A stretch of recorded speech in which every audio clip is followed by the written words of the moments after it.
Game balance is a very difficult thing to do, especially in a game like Warcry, where you've got something like 1500, 1700 different profiles that you have to take a look at, and that you have to get the balance right between different kinds of fighters. So, chaff fighters, mid range fighters, big old titans, that kind of thing.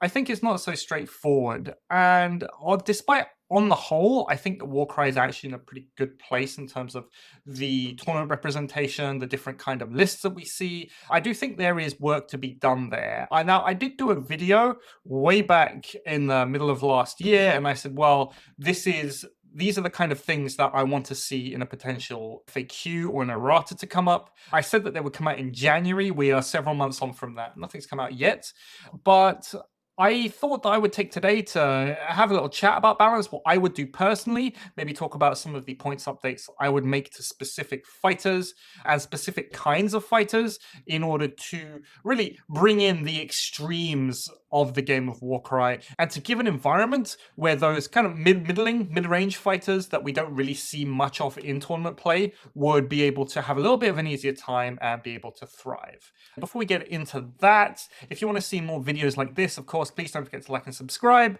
And if you want to throw some support my way, you can check out YouTube here as a member. You can join me on Patreon. If that's not for you, you can join me on Streamlabs. If you join me via any these, you'll get to see behind the scenes content, you'll get to see videos early, and a whole host of additional stuff to go with it. Okay, so before we get into this, I really want to cover what I think the actual issue is.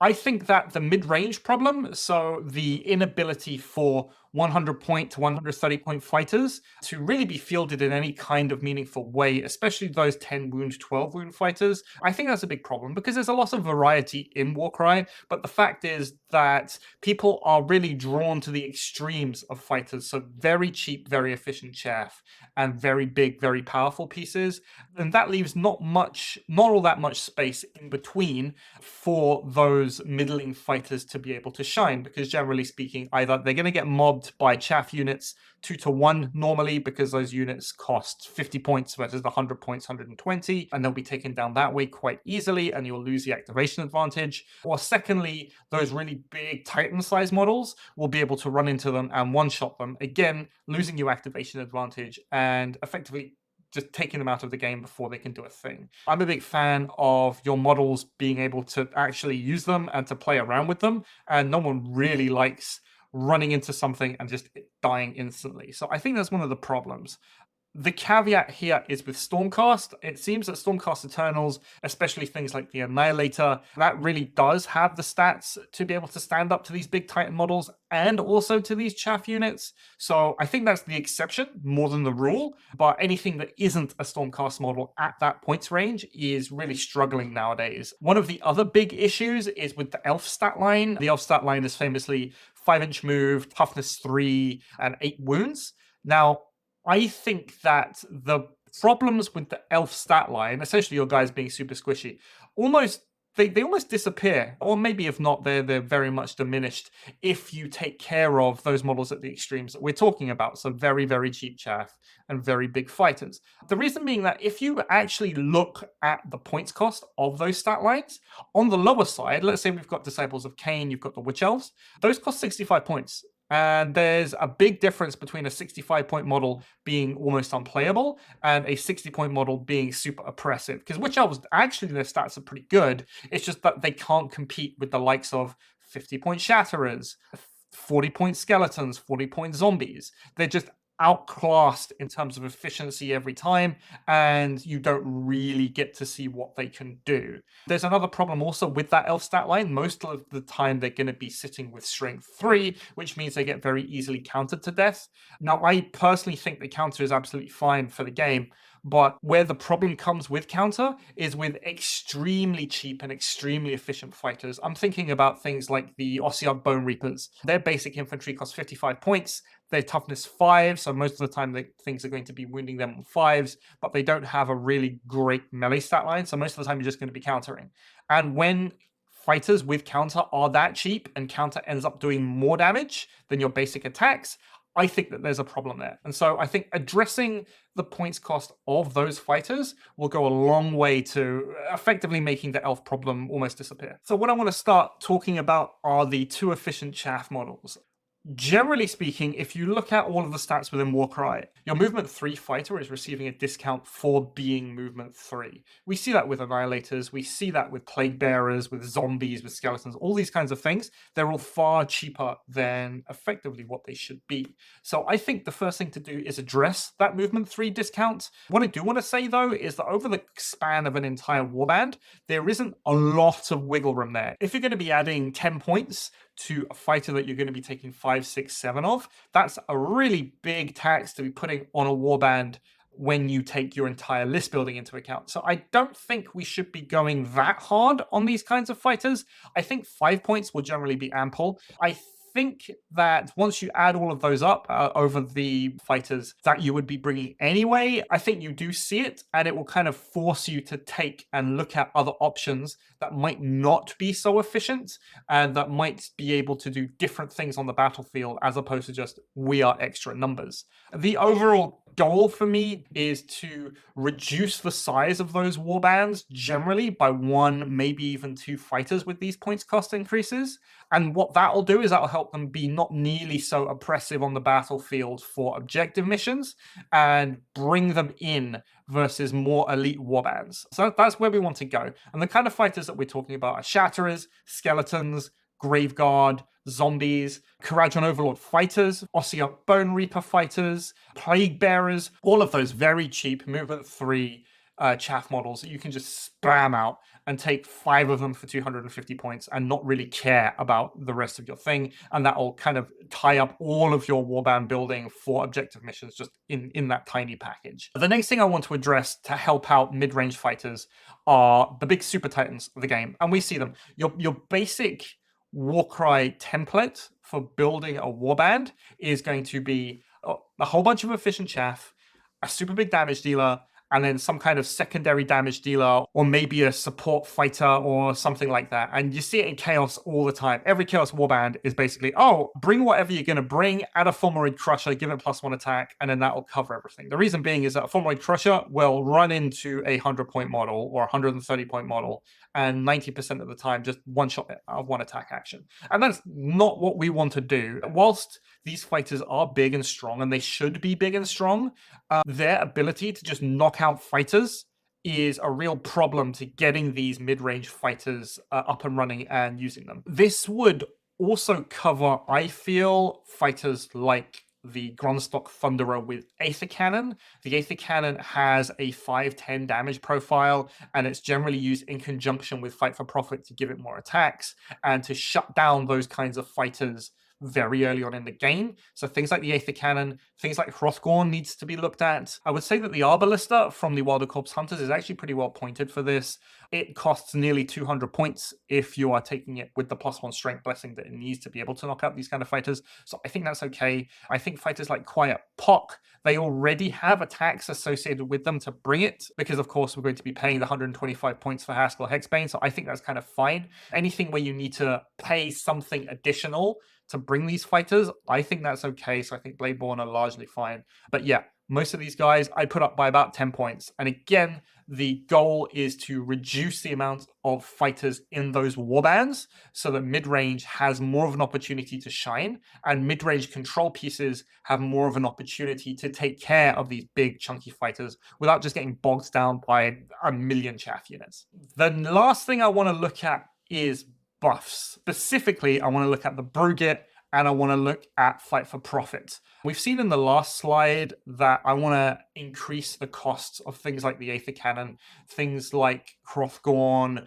things like Tyrants and Ogres and all this kind of thing. But for me, there isn't any real point in increasing the points cost of these individual fighters if you don't also address the buffs that are being given to them. So an Aether Cannon, for example, is only 1 shot, and I think at 1 shot it's absolutely fine. The problem is when you can give it an extra +1 or an extra 2 shots. Then it gets very oppressive. Then you're just knocking out things. I don't mind there being strong things in the game, but I don't think that they should just be an or answer all to every single fighter. Just, oh, I'm just going to knock it over. I'm going to do so much damage that your fighter's going to die. I think addressing these also is an important thing. Similarly with the Brugit kind of just works in everything. It's in every single Destruction Warband. It gives the fighter +3 attacks on its next attack, and it's used generally in conjunction with things like the Clawback, with the Tyrant, other things with movement abilities to be able to get in there very quickly. So I think that needs looking at. I'd be looking at probably something like a +5 to 10 point increase on these guys. I think that's sensible. Games Workshop historically don't like changing their rules all that much. Otherwise, I would just take a look at Fight for Profit and Loonshrine Potion directly and kind of nerf them that way.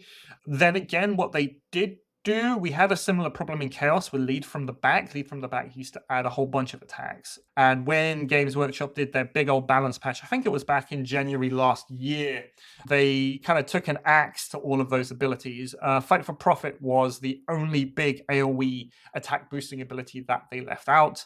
I think probably what needs to be done is that needs to be brought in line with all of the rest of those abilities, just add maybe a flat +1 or something like that. And that would go a long way to stopping these kinds of really explosive, really stupid builds that can just knock out fighters in one go.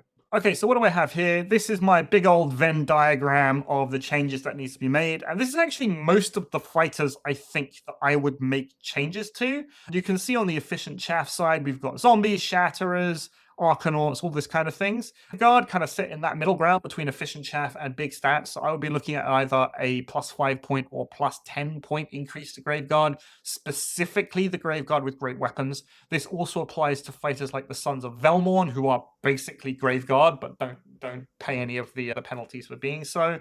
I think stuff with big stats, you've got the Tyrant here, you've got Ogres, things like the Fomoroid Crusher are in here.